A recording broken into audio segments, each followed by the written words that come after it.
வணக்கம் தமிழ்கரம் நேர்களே. நேற்றைய தினம் செம்மணியிலே நடைபெற்ற ஒரு குழப்ப நிலைக்கு தக்க பதிலடியாக வழங்கப்படும் என்று தேசிய மக்கள் சக்தி அமைச்சர் கூறியிருக்கின்றார். தொடர்ந்து அவருடைய உரையாடலை பார்ப்போம்.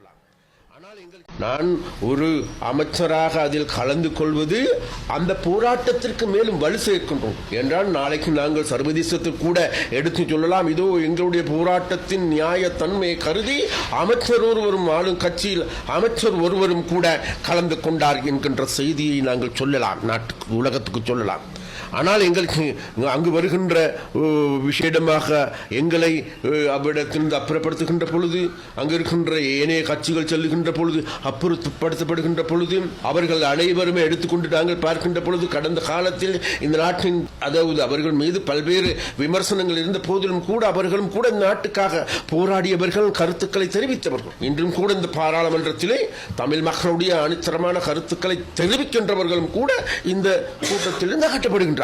அவ்வாறு அகற்றப்படுகின்ற போது இதனை அரவணைத்துக் கொண்டிருப்பது யார், வரவேற்பது யார் என்று நாங்கள் தேடி பார்க்கின்ற பொழுது வேறு யார் கிடையாது. இதில் இருக்கின்ற ஒரு சிறிய கும்பல், அந்த சிறிய கும்பல் சேர்ந்து கொண்டு அங்கிருக்கின்ற மக்களை விசேடமாக யாழ்ப்பாணத்தில் இந்த போரால் பாதிக்கப்பட்ட மக்களை ஏமாற்றுகின்ற, மக்களை வஞ்சிக்கின்ற, மக்களை தவறான இடத்திற்கு திசை திருப்புகின்ற ஒரு செயற்பாட்டை முன்னெடுக்கின்றார்கள்.